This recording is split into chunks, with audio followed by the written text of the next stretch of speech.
षष्ठ श्रेणी पठाणी सामंत गणित मेधावृत्ति परीक्षा आज आम किसी क्वेश्चन डिस्कसन करवा। प्रथम क्वेश्चन हूँ त्रिभुज आकृति विशिष्ट खंडे जमीर भूमि 60 मीटर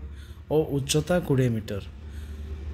वर्गमीटर प्रति जमीर दाम 1500 टंका हेले सही त्रिभुजकृति विशिष्ट जमीर दाम केते हेबो 9000 टंका ना 9 लाख टंका ना 8 लाख टंका ना 5 लाख टंका। तेरे कौन करवा गोटे त्रिभुज आकृति विशिष्ट गोटे जमी जमी गोटे त्रिभुज आकृतिर अच्छी से त्रिभुज आकृति जमीर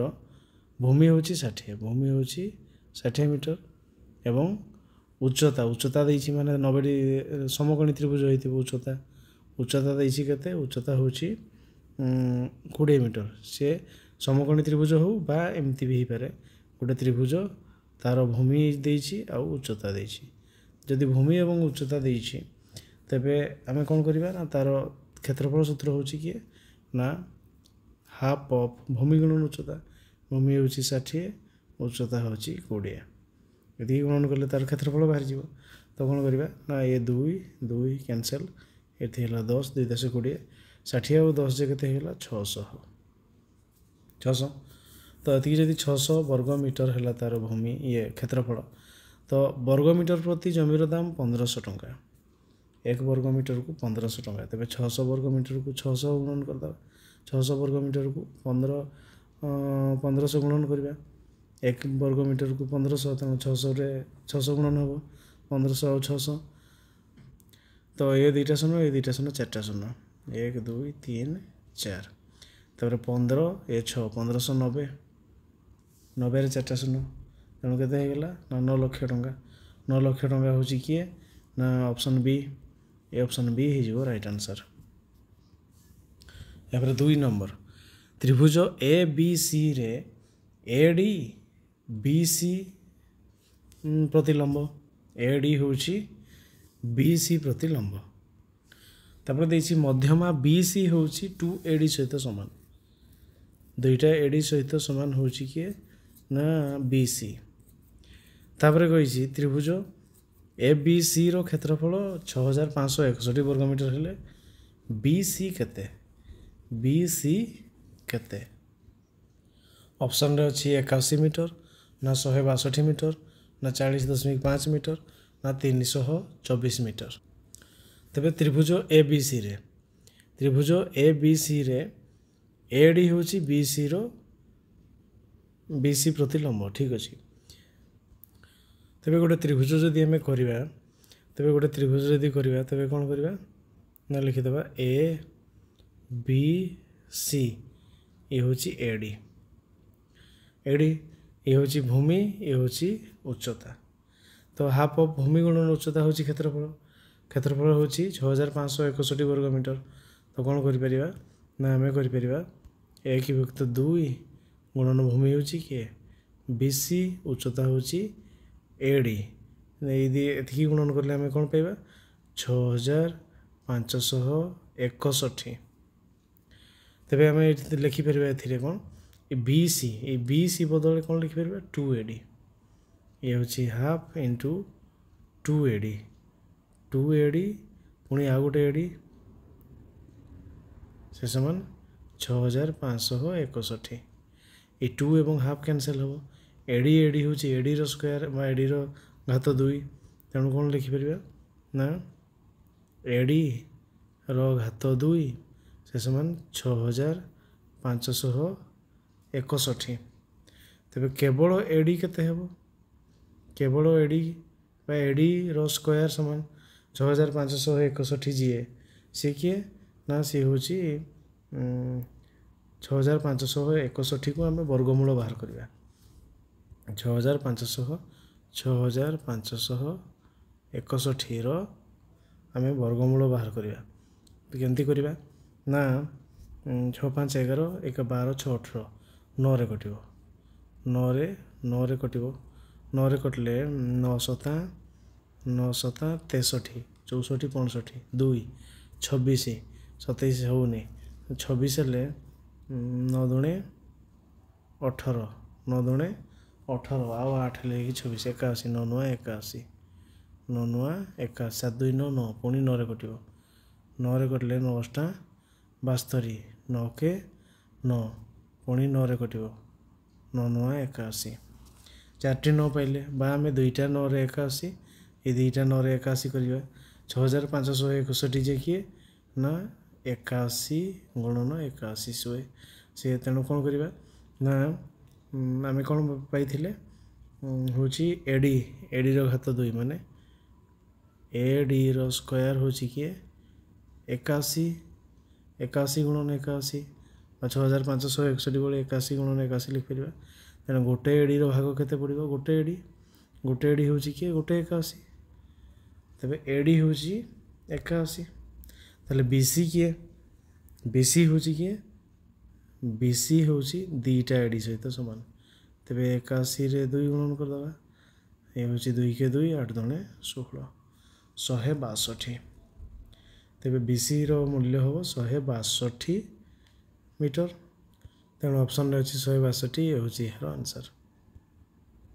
ଏହି କ୍ୱେଶ୍ଚନରେ ଏହି ଚିତ୍ର ସହିତ କିଛି ବି ସମ୍ପର୍କ ନାହିଁ ସେ କେବଳ ଆମକୁ ବଣା କରିବା ପାଇଁ ଏଥିରେ ଗୋଟେ ଚିତ୍ର ଦେଇଦେଇଛି ଏହାପରେ 3 ନମ୍ବର ତ୍ରିଭୁଜ ABCରେ AP ତା ସହିତ ସମାନ ଅଛି PU ତା ସହିତ UB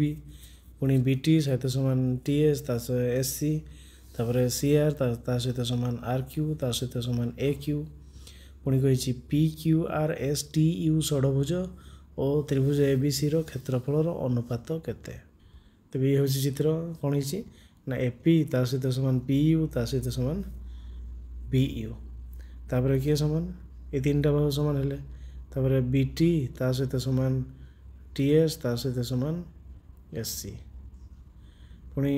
ଆଉ କିଏ ସମାନ ନା ଏଇ 3ଟି ବାହୁ ତାଙ୍କ ଭିତରେ ସମାନ ତେବେ ଆମକୁ ବାହାର କରିବା ପାଇଁ ପଡ଼ିବ କ'ଣ ନା PQRSTU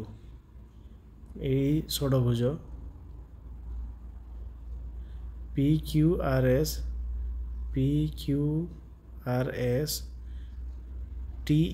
ଏ ହେଉଛି ଗୋଟେ ଷଡ଼ଭୁଜ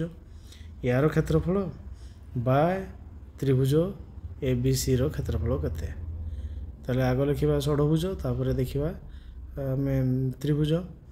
ତେଣୁ ଷଡ଼ଭୁଜର ବାହୁ କେତୋଟି ତ୍ରିଭୁଜ ଷଡ଼ଭୁଜ ମଧ୍ୟରେ କେତୋଟି ରହିଲେ 1 2 3 4 5 6ଟି ତ୍ରିଭୁଜ ଆଉ ତ୍ରିଭୁଜ ABC ମଧ୍ୟରେ କେତୋଟି ରହିଲେ ଟୋଟାଲ ହେଇଯିବ କେତେ ନା 1 2 3 4 5 6 7 8 9ଟି ତେଣୁ ଯଦି ଆମକୁ କହିଛି ଏଇ ଷଡ଼ଭୁଜର କ୍ଷେତ୍ରଫଳ ବାଇ ତ୍ରିଭୁଜର କ୍ଷେତ୍ରଫଳ ତେବେ ଆମେ ତ୍ରିଭୁଜ ଗଣିକି କହିପାରିବା ଏକା ଏକା ସବୁଗୁଡ଼ା ଏକା ଏକା ତ୍ରିଭୁଜ ହେବେ ଯଦି ଏକା ଏକା ତ୍ରିଭୁଜ ହେଲେ ତାହେଲେ ୟା ଭାଗରେ ପଡ଼ିଲା 6ଟି ତାପରେ ପଡ଼ିବ 9ଟି 6 ବିଭକ୍ତ 9 3ରେ କାଟିଲେ 3 2 6 3 3 9 2 ବିଭକ୍ତ 3 ତେଣୁ 2 ବିଭକ୍ତ 3 ହେଉଛି କିଏ ନା ଅପସନ୍ ଏ ଅପସନ୍ ଏ 2 ବିଭକ୍ତ 3 ହେଇଯିବ ରାଇଟ୍ ଆନ୍ସର୍ ତେଣୁ PQRSTU ଷଡ଼ଭୁଜ ଏବଂ ତ୍ରିଭୁଜର କ୍ଷେତ୍ରଫଳ ଯଦି ଅନୁପାତ କରିବା ତେବେ ହେଇଯିବ କିଏ ନା 2 ବିଭକ୍ତ 3 ଏହାପରେ 4 ନମ୍ବର ତ୍ରିଭୁଜ ABCରେ BD ହେଉଛି 2CD ସହିତ ସମାନ AE ହେଉଛି 3D ସହିତ ସମାନ ତ୍ରିଭୁଜ ABCର କ୍ଷେତ୍ରଫଳ 48 ବର୍ଗ ଏକକ ହେଲେ ତ୍ରିଭୁଜ BEDର କ୍ଷେତ୍ରଫଳ କେତେ ଅପସନ୍ରେ ଅଛି 4 ବର୍ଗ ଏକକ ନା 8 ବର୍ଗ ଏକକ ନା 16 ବର୍ଗ ଏକକ ନା 6 ବର୍ଗ ଏକକ ତେବେ କ୍ୱେଶ୍ଚନ୍ ଥିଲା ତ୍ରିଭୁଜ ABCରେ BD ହେଉଛି 2ଟା CD ସହିତ ସମାନ ତେବେ BD ହେଉଛି ଇଏ ହେଉଛି 2 ଗୁଣ ଇଏ ହେଉଛି 1 ଗୁଣ ତାପରେ ପୁଣି କହିଛି AE ଯିଏକି 3DE ସହିତ ସମାନ 3DE ସହିତ ସମାନ ମାନେ ଇଏ ହେଉଛି